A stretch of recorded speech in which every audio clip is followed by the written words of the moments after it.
अस्सलामुअलैकुम। Horror stories के एक न्यू एपिसोड के साथ मैं हूं Mazhar Malik. Thank you so much and love you so much आप सबके प्यार भरे फीडबैक का। आज की कहानी जो मैं आपको सुनाने जा रहा हूं ये मुझे भेजी है बहावलपुर से अब्दुस समद ने। अब्दुस समद काफ़ी अरसे से मुझसे राब्ता करना चाह रहे थे, लेकिन हाँ किसी वजह से हमारा राब्ता नहीं हो पा रहा था। जब उनका मेरा राब्ता हुआ तो उन्होंने मुझसे कहा, मैं आपको एक कहानी, इंतहाई खौफनाक और सच्ची कहानी सुनाना चाहता हूं, लेकिन डरता इस बात से हूं कहीं ऐसा ना हो उस कहानी को सुनाने के बाद फिर से किसी मुसीबत का शिकार हो जाऊं, फिर से किसी परेशानी का शिकार हो जाऊं। कितनी रातें थी मेरी जिंदगी की, मेरे दोस्तों की, जो हम सुकून से सो नहीं सके थे। मैंने उनसे कहा, समद साहब आप मुझे अपनी कहानी भेज दीजिए और एक बात का यकीन रखिए, ये जिन्नात, ये छुपी हुई मखलूक आपको कभी भी दोबारा जिंदगी में परेशान नहीं कर सकेगी। ये मेरा आपसे वादा है। क्योंकि बहुत ज्यादा लोग जब खौफ में मुब्तला हो जाते हैं तो याद रखिएगा ये मखलूक आपको और ज्यादा खौफजदा करती है, और जब आपके दिलों से खौफ निकल जाता है तो ये मखलूक फिर आपसे दूर भागती है। पहले तो अपने दिल से खौफ को निकालिए। आपका मुझसे राब्ता हो गया है, अब आपको डरने की कोई जरूरत नहीं है। और मैं ये जिम्मेदारी लेता हूं कि आज के बाद कोई चीज आपको तंग नहीं करेगी। और जब मेरी तफसील के साथ उनके साथ बात हो गई तो वो मुतमईन हो गए और उन्होंने वो कहानी मेरे हवाले कर दी ताकि मैं आप लोगों को सुना सकूं। वो कहते हैं, आपने एक कहानी सुनाई थी, बहावलपुर से आगे मौजूद चोलिस्तान में एक द्यू हैकल ऐसी इमारत जिसको किला डरावड़, वो सराइकी में किला डरावड़ बोलते हैं, डरावड़, और इसको उर्दू में दरावड़ कहा जाता है। एक ऐसा किला जिसकी तारीख बहुत ही खौफनाक है और उसकी गहराई और उसके नीचे जो जेरे जमीन असल में किला है, ऊपर तो चंद बादशाह के रहने के लिए कमरे, उनके काम करने के लिए ऑफिस वगैरह हैं, लेकिन असल हकीकत में जो किला था जिसके नीचे सारी फौज सोती खाती पीती पकाती रहती थी, वो जेरे जमीन था। और ये किला जो है चोलिस्तान के अंदर एक ऐसी जगह पे बनाया गया है कि जब तक आप उसके करीब ना पहुंच जाएं, दूर से ये बिल्डिंग आपको नजर ही नहीं आती। उस वक्त के कमाल माहिर कारीगर थे जो इस तरह किलों को बनाते थे। और मैंने भी इस पे जब कहानी सुनाई तो उन्होंने कहा, आपकी याद होगा एक दोस्त की कहानी, जो ऑफिस के कुलीग थे उसको लेके गए थे और वो बहुत ज़्यादा मानते नहीं थे, जिनात नहीं होता, ये खौफ होता है, ये है वो है। आप उनको अंदर लेके गए थे और आपने फिर कहानी सुनाई थी। तो मुझे याद आया कि जिंदगी ने ऐसा वाकया तो हमारे साथ भी कर दिखाया है। और आपकी उस कहानी को सुनने के बाद से मेरे दिल में ख्वाहिश थी कि मैं आपको कहानी भेजूं, लेकिन सच ये है मैं डरता रहा, खौफजदा रहा और अब बड़े सालों बाद ये कहानी आपके हवाले कर रहा हूं। किला डरावड़ मुझे भी याद है कि जब मैं उसको देखने के लिए पहली दफा रवाना हो रहा था, बचपन में मैं तस्वीरें देखता था, ऊंट गुजर रहे हैं, उसके पीछे एक बहुत खूबसूरत किला है जिसकी दीवारें इतनी ऊंची हैं कि बायक वक्त चार चौड़ी हैं, ऊंची नहीं, ऊंचा तो बहुत है, इतनी चौड़ी वो दीवारें बनाई गई हैं कि कहते हैं कि 4 घोड़े बैक वक्त उन पे दौड़ सकते हैं। और उसको देखने के लिए आपकी गर्दन को ऊपर आसमान की तरफ इतना मोड़ना पड़ता है, इतना ऊंचा देखना पड़ता है कि आपको एहसास होता है कितनी ऊंची इसकी दरो दीवार को बनाया गया है। और आज तो उसके इर्द गिर्द आबादी है, बहुत सारी फैमिलीज वहां पे आबाद हैं, लेकिन जिस वक्त इसको आबाद किया गया था वहां इर्द गिर्द सिर्फ रेत के अलावा कुछ भी नहीं था। और मैं जब पहली दफा इसको देखने के लिए पहुंचा था तो मेरे सर में शदीद दर्द था। रात के टाइम हम पहुंचे थे, लेकिन मैं बेचैन था इस किले को देखने के लिए, और रात को 1 बजे मैं वहां पे पहुंचा था। अब्दुल समद कहते हैं, हम 5 दोस्त, जिसमें अब्दुल समद, मुख्तियार, उमर, जहांगीर और मुजम्मिल, हम दोस्तों ने प्रोग्राम बनाया।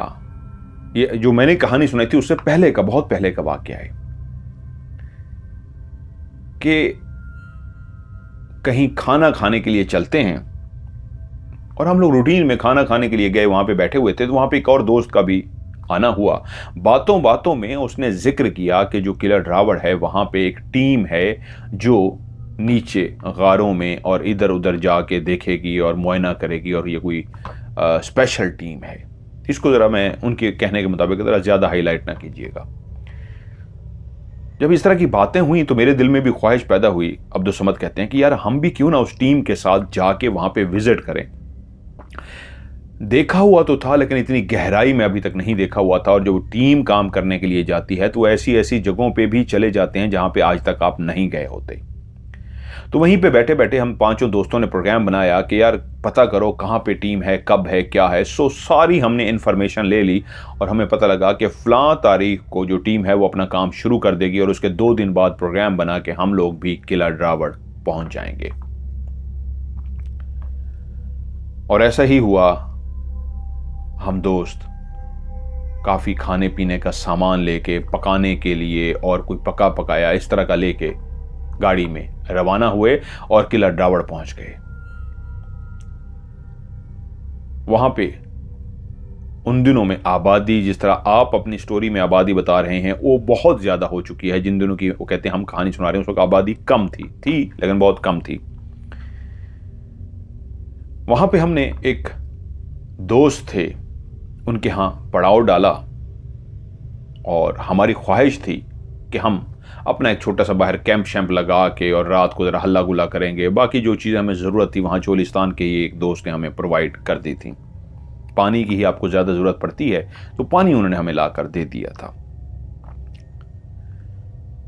शाम होना शुरू हुई, हर तरफ अंधेरा फैलना शुरू हुआ, और हमारे सामने वो बहुत बड़ा किला मौजूद था जिसके काफ़ी फासले के ऊपर हमने अपनी गाड़ी के साथ कैंप लगाया हुआ था, और हम हल्ला गुल्ला कर रहे थे। और आज रात का हमने प्रोग्राम बनाया था कि आज रात को इस किले के अंदर हमने दाखिल होना है। यूं कह लीजिए इन्वेस्टिगेशन तो नहीं कह सकते, लेकिन मुआयना करना था अच्छी तरीके से, ऐसी जगहों पे भी देखना था जहां हम पहले कभी नहीं गए थे। और हमारे राब्ते जिस अंदाज में थे, हमें बता दिया गया था कि अंदर टीम आपको वेलकम करेगी। अब हम जब रवाना हुए और हम राब्ता कर रहे थे भावलपुर से, जब किला ड्रावड़ के लिए जा रहे थे, तो वहीं पे हमारे एक दोस्त ने कहा, उनको हम सारे प्यार से मामा मामा कहते हैं, उनका नाम गुलाम रसूल है। उन्होंने कहा यार उनको भी साथ ले लो। समद कहते हैं मैंने पूछा यार उनको क्या करना है? कहते हैं यार वो बड़ा जहांदीदा बंदा है, समझदार भी है, मौके की मुनासबत से कोई ना कोई हल भी निकाल लेता है, अल्लाह वाला भी है और सही बहादुर है। हम जो इतना बड़ा रिस्क ले रहे हैं यार तेरी वजह से, हमें जाना तो नहीं चाहते कि रात के टाइम किले के अंदर कोई जाए, कोई मसला ना हो जाए। पता नहीं यार वो कितने सालों से बंद है, क्या हो क्या नहीं, मामे को भी साथ ले लो। यूं हमने मामा, जिनका पूरा नाम गुलाम रसूल था, मामा मामा कहते थे, उनको भी हमने साथ ले लिया। मामा कहते हैं अब क्या प्रोग्राम है, रात होने लगी है, किस वक्त अंदर जाना है? हमने कहा मामा टीम तो अंदर ही है। वो हमने पूछ लिया है, वो जो टीम सारा देख रही थी वो अंदर ही है। जब हम अंदर जाएंगे उनसे आमना सामना हो ही जाएगा, और पीछे से हमने कहलवा भी दिया है, टीम हमें अंदर लेकर जाएगी। मामा कहते हैं ठीक है, लेकिन यार एक काम करो, मेरा दिल आपको पता है, मैं जब तक दिल को तसल्ली ना हो मैं कोई काम नहीं करता। मुझे अंदर जाने दो जरा, मैं अंदर जाके थोड़ा सा पढ़ाई वगैरह कर लूं, एक किस्म का हिसार वगैरह बांध लूं, उसके बाद तुम्हें आके मैं गेट से बुलाऊंगा, तुम लोग भी अंदर आ जाना। प्रोग्राम ये बना कि हम 2 दोस्त, अब्दुल समद और दूसरे का नाम था मुख्तियार, हम अंदर जाएंगे, बाकी तीनों दोस्त उमर, जहांगीर और मुजम्मिल बाहर बैठेंगे। अब मामा जी गेट नहीं खुला, ये गेट के जरिए नहीं जा रहे, गेट के लिए चाबी लेनी पड़ती है और प्रॉपर एक प्रोसीजर, इजाजत लेना, उसका एक टूटा हुआ हिस्सा है जहां से ऊपर चढ़ के आप जा सकते हैं। मामा उस हिस्से से अंदर दाखिल हो गया। अब हमें इंतजार था कि मामा जब हमें बुलाएंगे तो हम भी चले जाएंगे। 3 दोस्त वहीं पे रहेंगे और हमारे पास टॉर्च थी सबके पास, मामा को भी हमने टॉर्च दे दी थी, और जो जो ज़रूरत का वहाँ पे अंदर एहतमाम करना चाहिए था वो हम पहले ही कर चुके थे।